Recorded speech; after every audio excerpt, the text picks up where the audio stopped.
Hello and welcome, dearest friends of this dear. What the fuck? Alright, so my volume was way too high. I could hear myself speak way too loudly, and I could not think. Hello and welcome, dearest friends of this here internet. My name is Mock, and I'm broadcasting live from within the chaos of reality itself.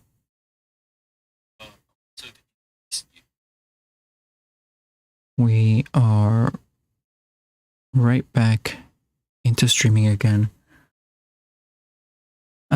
Second stream in a year, right? Is that how you say it? It's been a year, and this is the second stream coming back.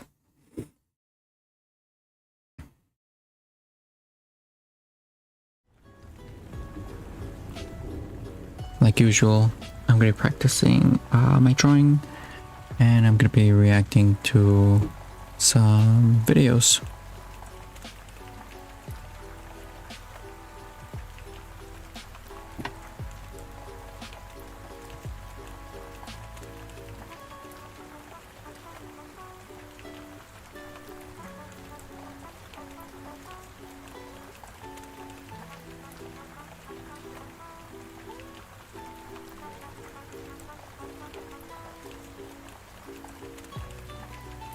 Doing a quick sound check.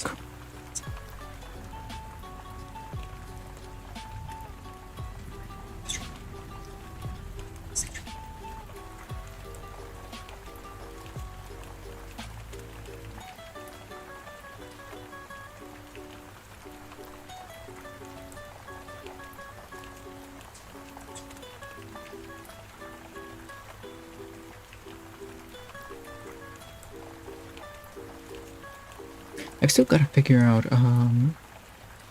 the whole issue where I have the music playing in the background, but it only shows up on one scene. So I don't really know what it is I'm doing on that front, and maybe I should figure that out soon.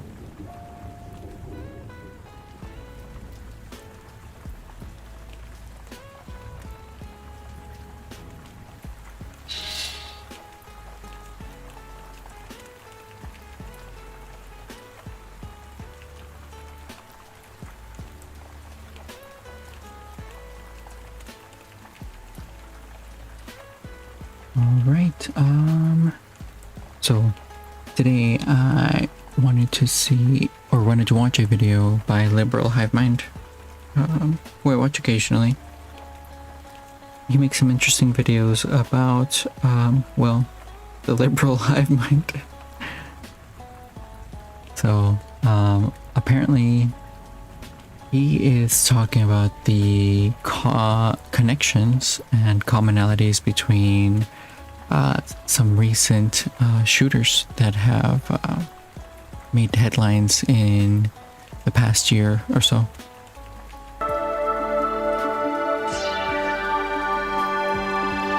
Hey guys, welcome to the Liberal Hive Mind, a channel solely focused on exposing the abundant hypocrisy of the left. And here's the meme of the day brought to you by 5mind.com. Well, I've been waiting to record this one. I know a lot of people are jumping trying to be first at the story, but I just wanted to make sure that we had all the facts. And well, in fact, it appears as though the initial assumption that most of us on X and other social media platforms were coming to has now been confirmed. The Tumbler Ridge shooter in BC, Canada has now been confirmed and identified as a trans individual who goes by the name Jess Strang. That's a 17-year-old who, from what we understand, shot his mother and younger brother at home before. That's insane. That's straight up insane. I have been keeping up with the story little by little, and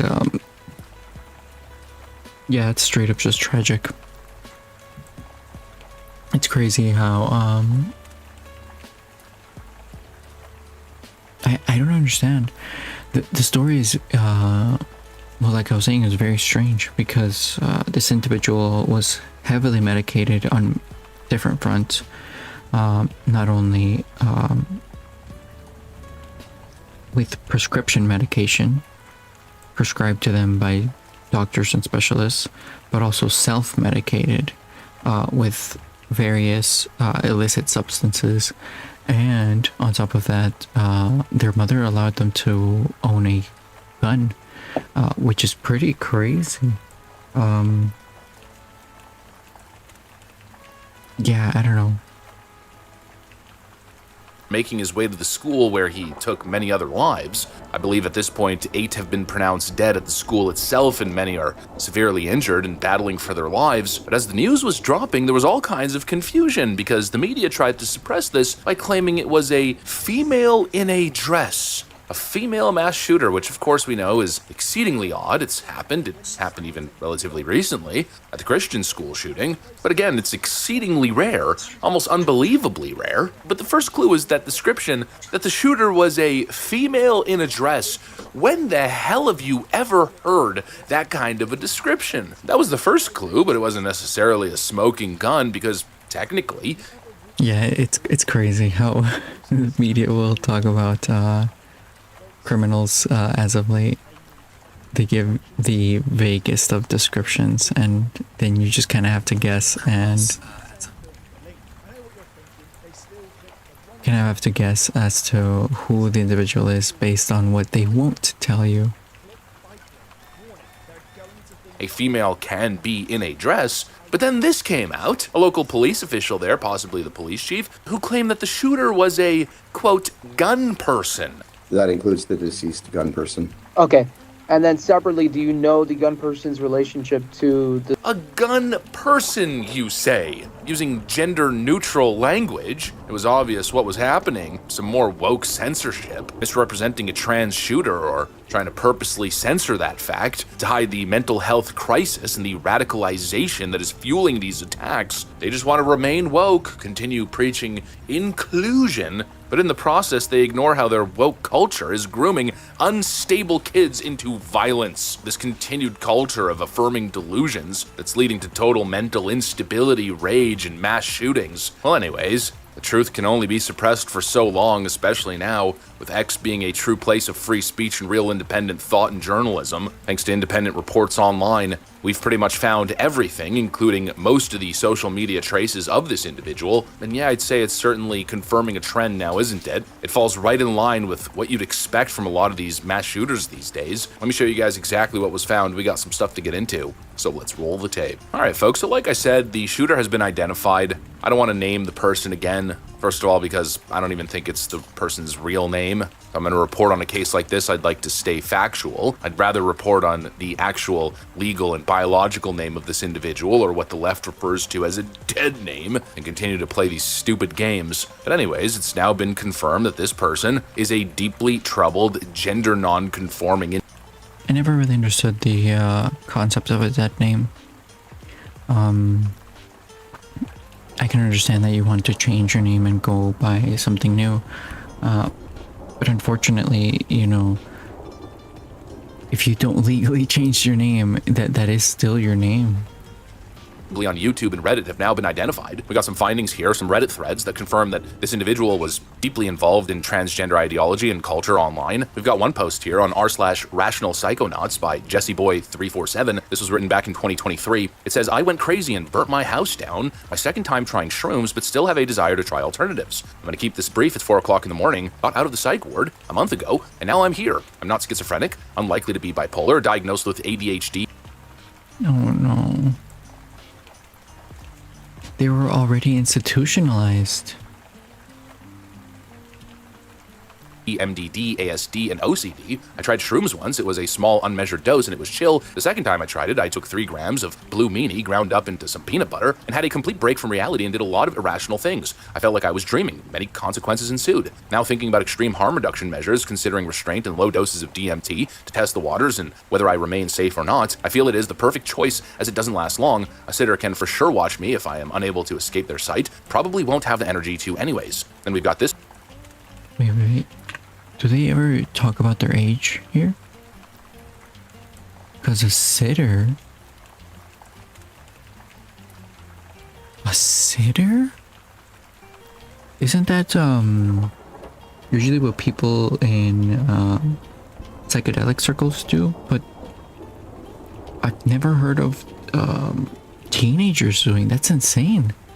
And for sure watch me if I am unable to escape their sight. Probably won't have the energy to anyways. Then we've got this one. Yo, what's the danger in using 5-MeO DMT alone? Genuinely don't know, not trying to die, I do, and end DMT frequently, and it seems to be completely safe for me. Then continuing on, I am on sertraline, 280 milligrams SSRI, and on rare occasions take 2 milligrams of risperidone for sleep purposes antipsychotic. I also smoke a decent bit of weed. I had a complete mental break on 3 grams of shrooms. When this happened, I was on fluoxetine 50 milligrams SSRI and quetiapine, that one's a little bit odd to say, unsure of dosage, not able to have a sitter for every dose of DMT, but I am able to have a sitter occasionally. Would 5-MeO need a sitter? Would it interact differently with meds? Then we have this very odd post. I'm a trans MTF, I'm pre-HRT 15-year-old, and I've been viewing a lot of anime-related content recently, was never into it before, the characters are always so cute. Yeah, so they were in high school. I can imagine this was only a couple years ago. I don't want to be 2D or anything like the characters themselves, but when it comes to their body shape and stuff, I often find myself comparing their semi-unrealistic yet physically possible body shape, specifically when it comes to height, BMI, and obviously their chesticles. I'm super skinny, so that sometimes makes me feel kind of good, but I'm pre-HRT and my expectations are minimal for chest growth, and I'm 6 foot tall. Why can't I be petite and small? Side note, if you know of anywhere that I should go to get into watching anime, that'd be nice. Never watched it before. OUO, I guess that's some sort of ooh-woo kind of thing, you know, this femboy online culture. So basically by seeing this online Reddit activity, as well as connecting it to the YouTube account here, that has been confirmed linked to this Reddit account, a girly anime photo with the name that reads Jess Ooh Woo. Basically to continue on the point, clearly a profile is being painted here, and it seems to match up with all the other cases that we've already covered. Again, heavily involved in this left-wing culture of transgenderism online, possibly being groomed or going down certain, let's call it rabbit holes, unfortunate rabbit holes that exist on the internet. And of course the individual character profile, a person who seems likely susceptible to this kind of thing, someone who's obviously not mentally stable on antipsychotics and SSRIs, and on top of it, taking psychoactive drugs. It's the same pattern every single time, and this is obviously becoming a major issue. Look at the numbers here. According to recent analysis, trans individuals are 4 times more likely to commit any of these mass shooting attacks than any other group. And that's very obviously why the leftist media, and especially the woke state media in Canada, did their darnest to distract from this individual's identity. The truth. Yeah, and obviously, you know, the biggest issue is really not race at all. It's the fact that they're heavily medicated. Because in many cases, not only are they taking hormones, which are impactful to your mental state, they're also taking things like antidepressants or medication for ADHD or autism. And in certain cases, they're taking all of the above. And in even rarer cases, like we've seen previously, not only are they taking prescription medications, hormones, they're also self-medicating with things like psychedelic drugs. Truth is becoming clear as much as the And all of that completely messes up your mental state. left wants to point the finger and say the greatest threat when it comes to these terror attacks is the white male, the white Christian male. The stats just don't back that up at all. The truth is, as unfortunate as this is to their political and cultural stance when it comes to trans people, trans individuals now make up the large majority of these indiscriminate, hateful mass casualty attacks. And what we're seeing here is a mental health crisis. You have this online leftist culture that enables this stuff, that has totally normalized this stuff, and mentally unstable people are gravitating towards it. They're being groomed into it. That's obviously the problem, but the left continues to point the finger and say it's gun violence and what we need is gun control. But I don't know, Canada has big time gun control, and look at what happened here. And if you analyze on a per capita basis based on population size, and of course if you omit gang mass shootings, which make up the majority of mass shootings in American statistics, it tracks pretty much 1-to-1. Guns aren't the problem. The availability of guns aren't even the problem. Because if you're not using a gun, you could use a knife, you could use The availability of a weapon is a factor. Obviously, in all cases, if you can get your hands on a weapon, you have a higher likelihood of using it because it's at your disposal. But it seems, or at least from what I'm understanding, it seems like the data doesn't back up the fact that availability alone is impactful enough to generate all of this gun violence, especially in the US. a machete, you could use a vehicle to ram people. No, the issue is not the inanimate object. The issue is a mental health crisis that is being ignored and frankly that is being enabled by left-wing culture. Some people might take issue with this statement, but whether it offends you or whether you feel it's extreme, it's too much. In my view, I think it's just simply true. What am I going to not tell the truth? Based on my analysis, based on what we've seen, mentally ill, overprescribed transgender individuals are now the greatest terror threat in the nation. I mean, we have seen so many of these cases. And the reality is the left is making it worse. There's this online culture that we've seen being cultivated online that promotes violence and extremism. These trans militias, the notion of a trans genocide, these left-wing cultural hoaxes that are radicalizing these people into thinking that they're under attack or they need to fight back. It fuels their rage. Yes. Yeah. Our language has become hyperpolarized as of the past 10 years. I don't really understand where the concept of a trans genocide came from, because as far as I know, we don't really have any genocide of any type. Back in maybe the 50s. I'm not old enough for this. Basically, a long time ago in the US, violence against people of how do I describe this?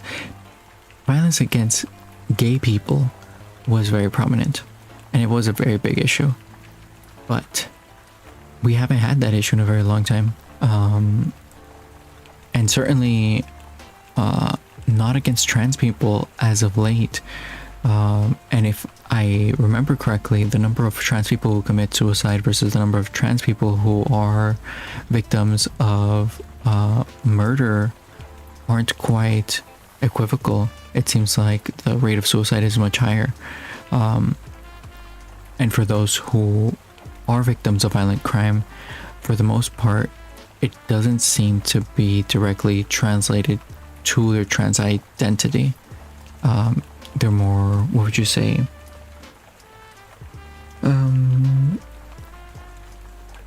Circumstantial? Is that the right word? It just so happens that they're in the wrong place at the wrong time. For example, as victims of I don't have any direct examples, of course, but as victims of something like street violence, what do you call it?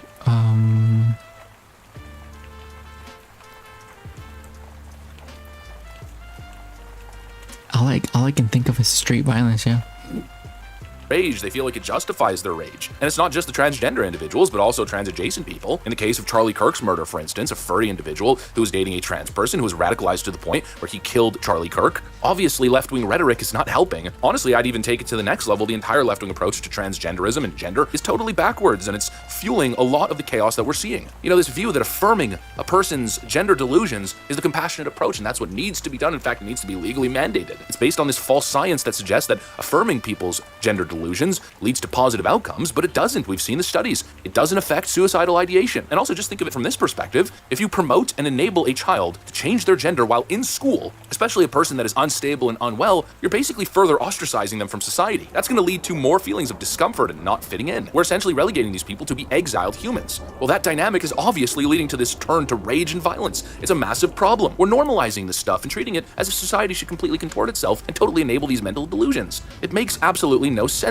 You don't do that with schizophrenia, you don't do that with violent behavior or psychopathic behavior, but for some reason on the issue of transgenderism and gender confusion, we do. We affirm the mental illness. It's obviously not right, and it should be treated as a mental health crisis. We ought to rethink the entire approach in my view. Pumping these kids with drugs and hormones, pushing them down the path of life-altering, irreversible body surgeries and body changes, putting them on hormones. What we should be doing is treating the delusion, especially at a young age, and we should be extra careful if the person who's moving towards these cultural fads is autistic on the spectrum, possibly mentally ill, but instead we just affirm, and it's clearly not helping. It's not making the situation better. It's not affecting the rates of self-harm. And in many cases, it appears it's leading to issues of real-world harm. Mass murder of children, That ought to be pretty freaking alarming. But instead they want to shove it under the rug. Oh, just another murderous female in a dress. Oh, a gun person. Let's not misgender the individual. The priorities are totally out of whack. And according to me, I mean, clearly we're doing something deeply wrong. These are children that need help. And in some cases, look, I'm just going to say it, these are people that, probably should be I like how he says, according to me. institutionalized in some cases, but instead we're sending them back to school and affirming them and actually making their situations even worse. That's not compassionate. It's left-wing cult behavior run amok. Anyways, that's what I got. Thanks for watching, and I'll see you on the next one. Hey, it's Adam with Vanish. Nah. Yeah, it's a real problem. Normally in traditional psychology, you don't really affirm. You question the individual who comes in for care, and you try to get to the root of why they think the way that they think or they act the way that they act, and you try to find different solutions that might be appropriate for them, and there's specific circumstances. But as of late, the protocol of affirmation has become widely popular, and it doesn't seem like it's really helping anybody. Full video. All right, and then this one is a video by Asmongold, and it seems like it's regarding the Epstein files. Full video. Damn, it's a 2-hour video. Do I even have time for that? I don't think I have time for that. I'm gonna have to leave this one for later. Alright, so let's see what else I've got.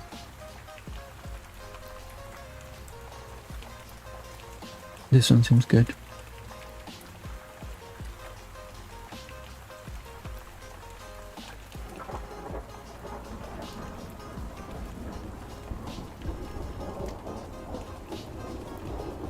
It's a 4-minute video? I thought this was gonna be longer.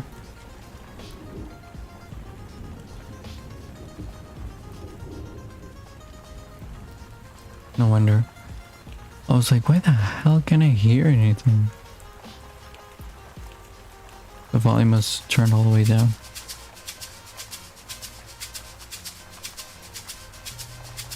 We're used to thinking very highly of democracy, and by extension of ancient Athens, the civilization that gave rise to it. The Parthenon has become almost a byword for democratic values, which is why so many leaders of democracies like to be photographed there. It's therefore very striking to discover that one of ancient Greece's greatest achievements, philosophy, was highly suspicious of its other achievement, democracy. The founding father of Greek philosophy, Socrates, is portrayed in the dialogues of Plato as hugely pessimistic about the whole business of democracy. In Book 6 of the Republic, Plato describes Socrates falling into conversation with a character called Adimantus and trying to get him to see the flaws of democracy by comparing a society to a ship. If you were heading out on a journey by sea, asks Socrates, who would you ideally want deciding who was in charge of the vessel? Just anyone, or people educated in the rules and demands of seafaring? The latter, of course, says Adimantus. So why then, responds Socrates, do we keep thinking that any old person should be fit to judge who should be the ruler of a country? Socrates' point is that voting in an election is a skill, not a random intuition. And like any skill, it needs to be taught systematically to people. It's an interesting idea. Letting the citizenry vote without an education is as irresponsible as putting them in charge of a trireme sailing to Samos in a... And actually my specific opinion on that is probably the best solution is have people educated on the subjects of the specific laws vote on only those subjects. So, for example, if you can pass if you can pass an economics test, you should be allowed to vote on matters of economics. If you can pass a test on the functions of the judicial system, then you should be able to vote on matters which involve the judicial system, and so on and so forth. Storm. Socrates was to have first-hand catastrophic experience of the foolishness of voters. In 399 BC, the philosopher was put on trial on trumped-up charges of corrupting the youth of Athens. A jury of 500 Athenians was invited to weigh up the case and decided by a narrow margin that the philosopher was guilty. He was put to death by hemlock in a process which is, for thinking people, every bit as tragic as Jesus' condemnation has been for Christians. Yeah, and actually there's a lot of parallels in the two cases. More clearly, the fact that both were prosecuted for trumped up charges, the fact that there wasn't enough evidence to prosecute them, and still prosecution went forward and condemned them both to death. Crucially, Socrates was not elitist in the normal sense. He didn't believe that a narrow few should only ever vote. He did, however, insist that only those who had thought about issues rationally and deeply should be let near a vote. We have forgotten this distinction between an intellectual democracy and a democracy by birthright. We have given the vote to all without connecting it to wisdom. And Socrates knew exactly where that would lead, to a system the Greeks feared above all, demagoguery. Ancient Athens had painful experience of demagogues. For example, the louche figure of Alcibiades, a rich, charismatic, smooth-talking, wealthy man who eroded basic freedoms and helped to push Athens to its disastrous military adventures in Sicily. Socrates knew how easily people seeking election could exploit our desire for easy answers. He asked us to imagine an election debate between two candidates, one who was like a doctor and the other who was like a sweet shop owner. The sweet shop owner would say of his rival, "Look, this person here has worked many evils on you. He hurts you, gives you bitter potions, and tells you not to eat and drink whatever you like." Yeah, it's the, what would you say, the salesman approach, right? The propaganda, the trying to get a sale or get a vote at essentially any cost. Whichever idea you can put into the customer's head, whichever tactics you can utilize in order to bring attention to yourself, you will utilize as a salesman, right? But then a doctor shouldn't really, or at least a normal doctor, right? Maybe not an American doctor, but a normal doctor should not be thinking about the finances, about the sale, about making a profit. They should be more concerned with the health of the individual that they are trying to help in their condition. So they're going to give you a bit more information as to which options are better for you, which options have certain risks, so that you understand what procedures and what healthcare decisions are best for you. You like. He'll never serve you feasts of many and varied pleasant things like I will. Socrates asks us to consider the audience's response. Do you think the doctor would be able to reply effectively? The true answer, "I cause you trouble and go against your desires in order to help you," would cause an uproar among the voters, don't you think? We have forgotten all about Socrates' salient warnings against democracy. We have preferred to think of democracy as an unambiguous good rather than as something that is only ever as effective as the education system that surrounds it. As a result, we have elected many sweet shop owners and very few doctors.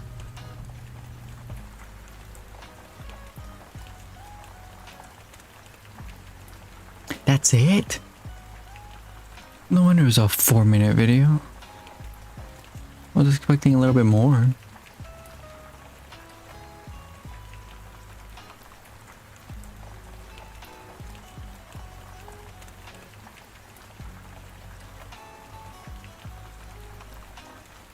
Oh, this one's related.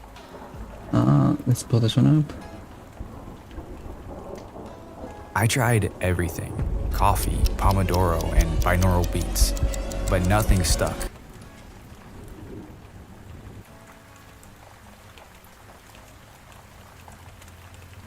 Have you ever wondered why the most qualified people rarely end up leading countries? Why does it feel like we keep electing leaders who promise everything and deliver nothing? Why do experts get ignored while confident blowhards rise to the top? Here's something that'll blow your mind. In 2005, What, actually? researchers at Princeton ran an experiment that should terrify anyone who votes. They showed people photographs of political candidates from foreign elections. Just faces, no names, no policies, no context. The participants had never heard of these politicians or their countries. They saw each face for exactly 1 second. Then researchers asked one simple question. Who do you think won the election? The participants guessed correctly about 70% of the time, based purely on facial features. 1 second, judgments about competence based on jaw width and facial symmetry predicted real election outcomes with terrifying accuracy. Then, in 2009, Swiss researchers did something even more disturbing. They ran a similar experiment with children aged 5 to 13. They showed kids pairs of adult faces and asked, "Who would you want as captain of your boat?" They weren't told these were politicians. They didn't know it was an election prediction task. They were just picking faces. The children predicted French parliamentary election winners at rates statistically identical to adults. Let that sink in. We're choosing who controls nuclear weapons, economies, and millions of lives using the same instant facial judgments as a kindergartner deciding which adult looks friendlier. Let's go. And this isn't some modern problem caused by social media or 24-hour news cycles. A Greek philosopher named Plato watched this exact pattern, charisma triumphing over competence, destroy the world's first democracy over 2,300 years ago. He wrote it all down. He explained exactly how and why democracy would keep rewarding the worst possible leaders. Nobody listened then. Judging by how we still run elections today, nobody's listening now. Plato didn't criticize democracy because he was some elitist snob who hated common people. He lived through the collapse. He watched Athens make catastrophically stupid decision after catastrophically stupid decision because charismatic speakers convinced crowds to vote against their own interests. He watched them execute Socrates, his mentor, a man whose only crime was asking uncomfortable questions because he made powerful people look foolish. Plato grew up in the shadow of Athens' greatest military disaster, the Sicilian expedition, where over 40,000 Athenian soldiers and allies died in a doomed invasion sold to the public by a charismatic general named Alcibiades, who promised easy conquest and vast riches. The expedition was a catastrophe born from beautiful speeches and wishful thinking. After witnessing democracy fail in the most predictable, avoidable ways, Plato laid out a warning that's been sitting in libraries for 24 centuries while we keep repeating the same mistakes. So let's talk about why democracy keeps handing power to people who excel at winning votes but fail at governing, why our brains are wired to choose the wrong leaders, and why the system itself creates this disaster. Plato told a story that explains everything. Imagine you're about to cross a dangerous ocean. The ship's owner is rich, but knows nothing about sailing. The crew starts arguing about who should captain the vessel. One guy steps forward. He's never navigated before, but he doesn't know enough about navigation to realize he's unqualified. He's confident, not because he's competent, but because he's never encountered the complexity that would make him humble. He tells everyone exactly what they want to hear. The seas will be calm, the journey will be quick, everyone will get rich. He believes this, not because it's true, but because he genuinely doesn't understand what he doesn't know. Meanwhile, there's an actual experienced navigator standing in the corner. He's trying to explain that storms are coming, the route is dangerous, they need to prepare for difficulties. But he sounds uncertain because he actually understands the complexities. He talks about contingencies, backup plans, things that could go wrong. The crew votes. They choose the confident amateur over the cautious expert, because confidence feels better than competence. They mistake certainty for knowledge. They confuse a good speech for good seamanship. The ship sinks. This wasn't a cute metaphor for Plato. This was Athens. The ship was the state. The crew was the voters. And he watched them choose charismatic amateurs over qualified experts again and again until the whole thing collapsed. And we're still doing it. September 1960. The first televised presidential debate in American history. Richard Nixon versus John F. Kennedy. On radio, listeners thought Nixon won. But on television, Kennedy dominated. Why? Nixon looked pale, sweaty, uncomfortable. Kennedy was tan, rested, telegenic. He looked presidential. People who watched on TV overwhelmingly picked Kennedy as the winner of the same debate that radio listeners thought Nixon won. The same words, the same arguments, different medium, different winner. Appearance changed everything. Or take Brexit in 2016.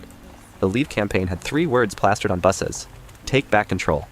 The Remain campaign had economists, detailed reports about trade consequences, complex analyses of economic integration. The simple story beat the complicated truth. Voters admitted afterward they didn't fully understand the economic implications. But take back control felt right. This pattern isn't unique to one country or political ideology. From Italy to the Philippines, from the UK to the United States, the same dynamic plays out. Charismatic simplicity beats knowledgeable complexity.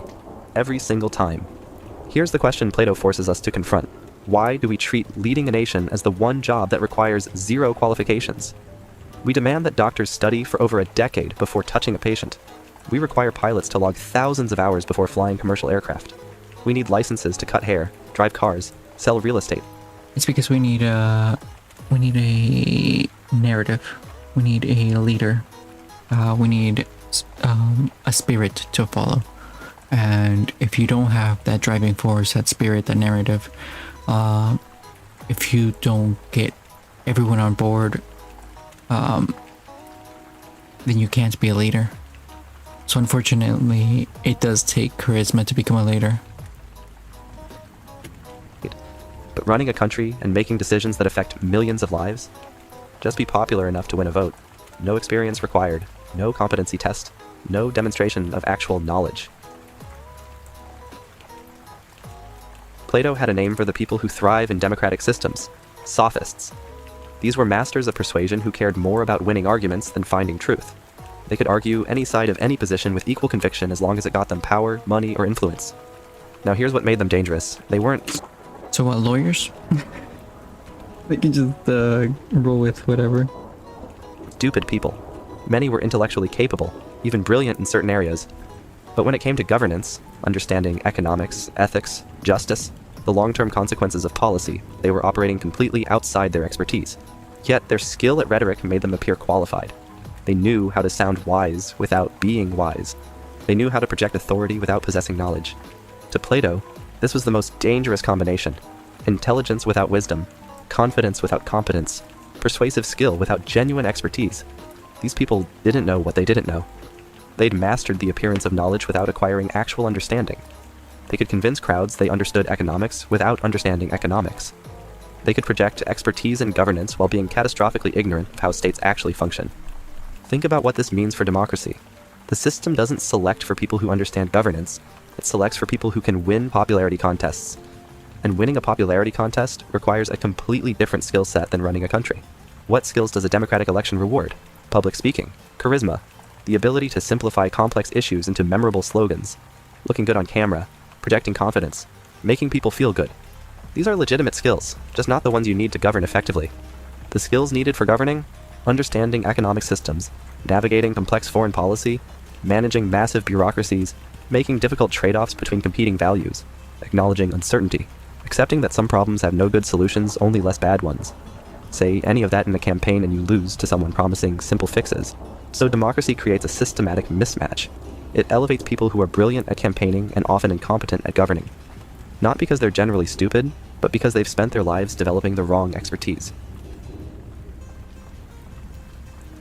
Here's what's remarkable. Plato identified the exact same pattern 2,400 years before psychologists gave it a name. Remember the Dunning-Kruger effect? Psychologists David Dunning and Justin Kruger found that people with the least expertise in an area often display the most confidence because they lack the knowledge to recognize how much they don't know. That's exactly what Plato said about sophists. They were confident because they hadn't studied deeply enough to encounter real complexity. An actual philosopher, someone who spent years studying governance, ethics, economics, would be humble because they understood how intricate these systems are. But the sophist? He's never gone deep enough to discover his own ignorance. So he radiates certainty. He has simple answers because he's never understood the complicated questions. And in a democracy, that certainty wins elections. Plato called this the difference between doxa and episteme, opinion versus knowledge. Episteme is hard-won understanding gained through years of rigorous study. It's knowing how systems actually work, recognizing unintended consequences, understanding trade-offs. It's the expertise that makes you competent at governance. Doxa is surface-level thinking, gut feelings, confident assertions based on limited understanding. It's what happens when we confuse our feelings about something with knowledge about something. It's being certain while being wrong. Democracy runs on doxa, not episteme. Elections reward doxa. campaigns are built on Doxa, and Doxa always beats Episteme because it's easier, faster, and more emotionally satisfying. A candidate with Episteme will say, "This problem is complicated. Here are 3 possible approaches, each with significant trade-offs. I'll need to consult experts and adjust based on results." A candidate with Doxa will say, "I alone can fix this. The solution is simple. Trust me." Guess who wins? The confident amateur, every time. Not despite lacking expertise, because lacking expertise lets them project simple certainty. And here's where modern psychology explains why this keeps working. Psychologist Daniel Kahneman won the Nobel Prize in economics for discovering that our brains operate on 2 systems. System 1 is fast, automatic, runs on emotion and instinct. System 2 is slow, deliberate, runs on logic and analysis. When we watch political debates or see campaign ads, our System 1 brain does most of the work. We get gut feelings, emotional reactions, instant judgments. System 2 might kick in later to rationalize what System 1 already decided, but the initial choice happens in seconds. The sophists, the confident amateurs, are System 1 experts. They trigger emotional responses, create memorable narratives, project authority. The actual experts try to engage System 2. They want us to think carefully, consider complex. Yeah.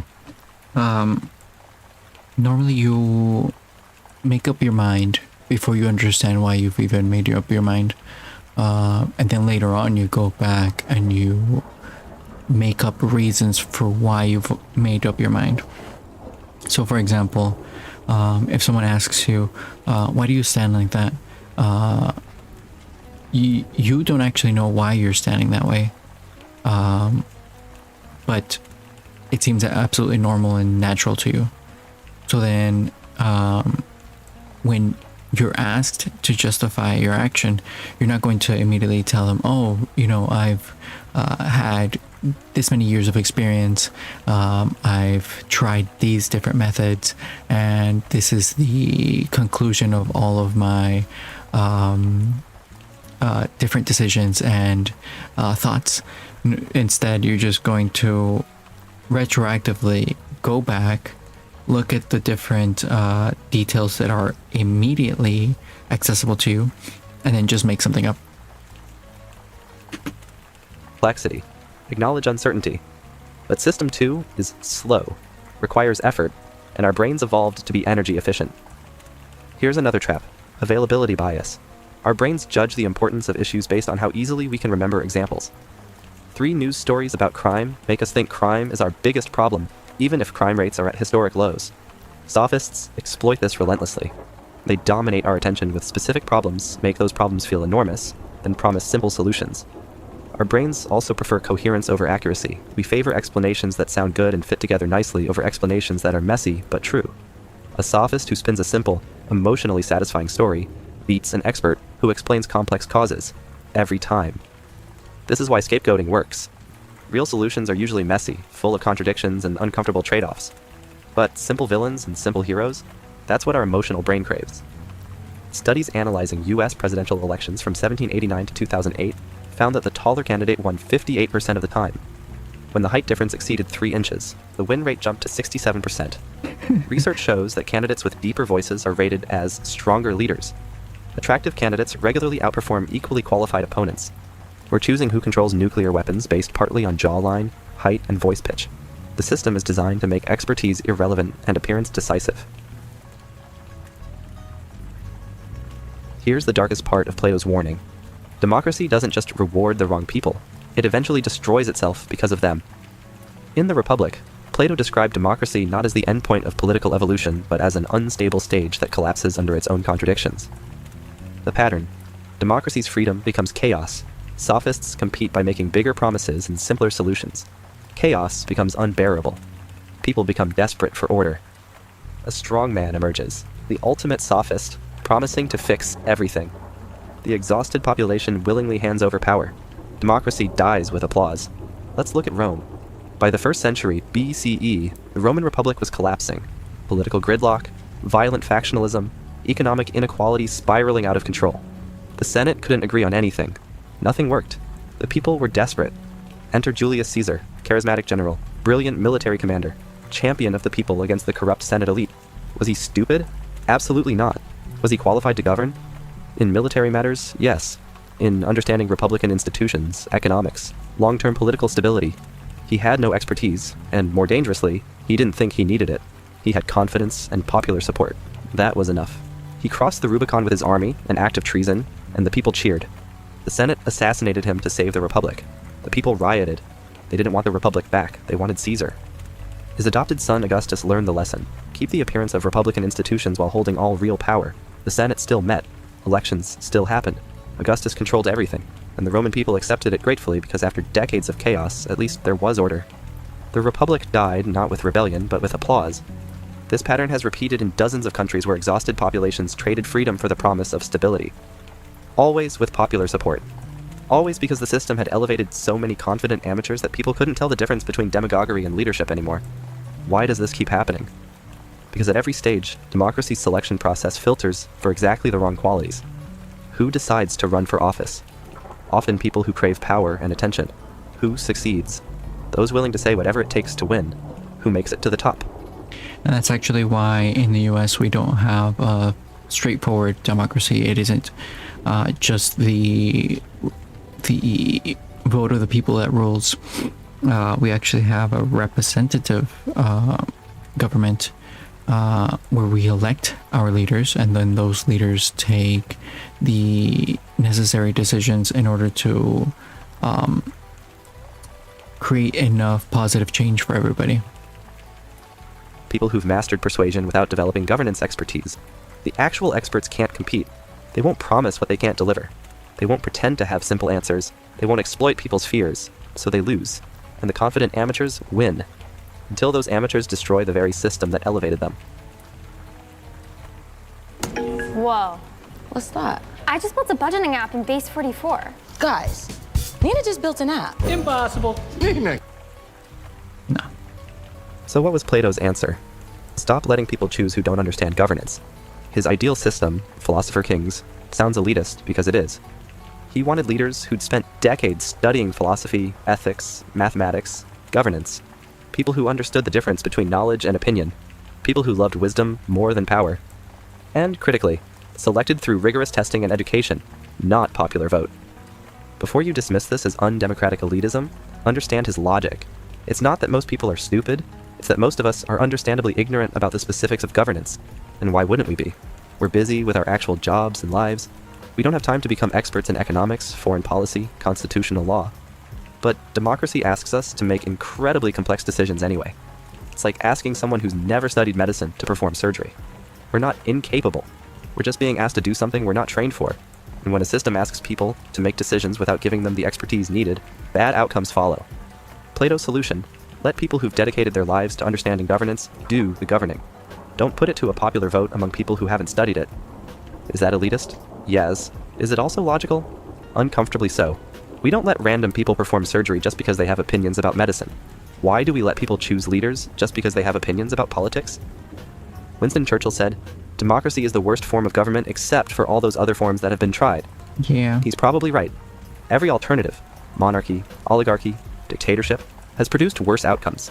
Democracy has created unprecedented prosperity and peaceful power transfers. But acknowledging democracy is the least bad option doesn't mean we should ignore its systematic failures. Some democracies are experimenting with improvements. Citizens' assemblies where randomly selected people deliberate with expert input. Ranked choice voting to reduce extremism. Better debate formats that test policy knowledge instead of performance. Ireland used citizens' assemblies for constitutional questions. Ancient Athens used random selection for many positions. But these are marginal adjustments to a system whose core flaw runs deeper. We're not victims of democracy's flaws. We're participants. Every time we vote for the candidate who makes us feel good, rather than the one who's demonstrably more qualified, we're feeding the cycle. Every time we share outrage headlines without reading the substance, we're rewarding simplification over truth. The trap is that recognizing these patterns doesn't automatically fix them. Understanding our biases doesn't eliminate them. Knowing how we're being manipulated doesn't stop the manipulation from working. Here's what really makes Plato's critique sting after 24 centuries. We're still doing it. We're still elevating confident amateurs over humble experts, and the system still rewards this mismatch. We get the leaders we choose. Not because we're bad people, but because we're human. Our brains evolved for survival in small tribes, not for evaluating complex policy proposals. Those ancient instincts, trust the confident face, follow the charismatic voice, prefer the simple story, served us well for hundreds of thousands of years. They're catastrophically mismatched to choosing leaders in modern democracies. Plato watched this pattern destroy Athens 24 centuries ago. We're watching similar patterns play out globally. The confident amateurs promising simple solutions. The public's exhaustion with complexity. The willingness to trust charismatic strongmen over cautious experts. The uncomfortable question is whether we're capable of anything different. Can we actually choose episteme over doxa? Knowledge over confident ignorance? Expertise over charisma? Or are we trapped? A system that makes intelligent people choose poorly because our brains evolved for a completely different world? We are the crew on Plato's ship of fools. The same argument is happening on deck right now. The confident amateurs are promising easy voyages. The experienced navigators are warning of complexity. And we keep choosing the amateurs, not because we're stupid, but because the system makes this choice feel rational. Our brains evolved to trust confidence and fear complexity. The question isn't whether Plato's warning was valid. The evidence overwhelmingly suggests he was right. The question is whether understanding the trap is enough to escape it, or whether these flaws are so deeply embedded in how democracy works that there's no real escape. Maybe democracy's fatal flaw isn't that it gives power to the people. Maybe it's that it gives power to people whose brains are optimized for tribal survival decisions, not complex policy evaluation. We're playing a game our evolutionary hardware wasn't designed for, and the confident amateurs know exactly how to exploit that mismatch. If this challenged how you think about democracy, share it, and tell me in the comments. Are we actually capable of choosing knowledge over charisma, expertise over confidence? Or will we keep choosing the confident amateurs until they destroy what they've inherited? Because understanding Plato's warning is one thing. Escaping the trap might be impossible.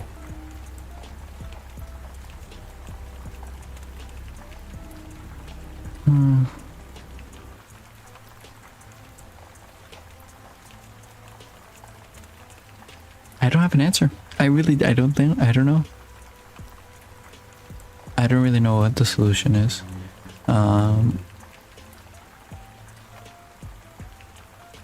would think that the best solution is one where people who prove themselves qualified in the fields make votes on those fields or legislation about those fields, right? But then that still leaves the issue of the leader. How do we choose a leader?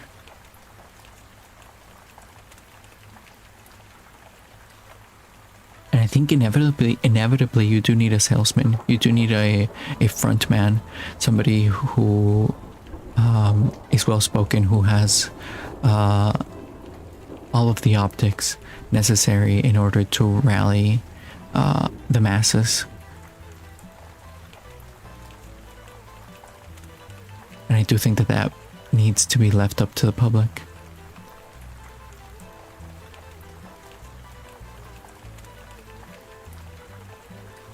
Alright, so I am running out of time. I've made some progress on my drawing.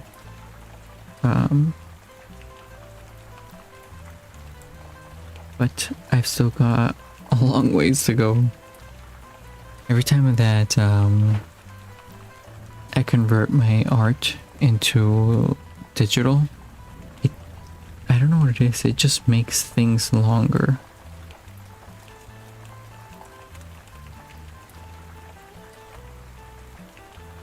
I move much quicker when I just not really thinking, and you know, all I have is a pencil and paper in my hand. As soon as I move into digital space, it just makes me think way too much.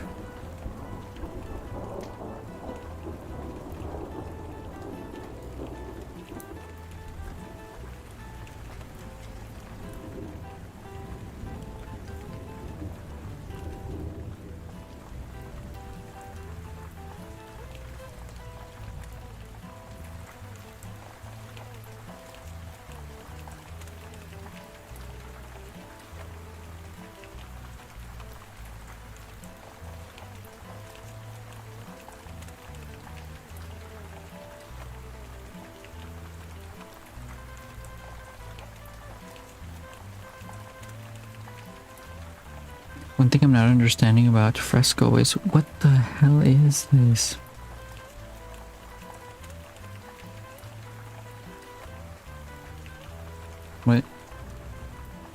I guess now that's gone. Okay.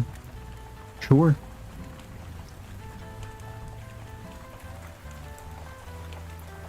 In any case, this is what we got so far. And this is as far as I go. I gotta go get some sleep. So thanks for tuning in. Hopefully I can keep streaming for the rest of this year. I've been trying to get back into it. But I've just been busy and really lazy.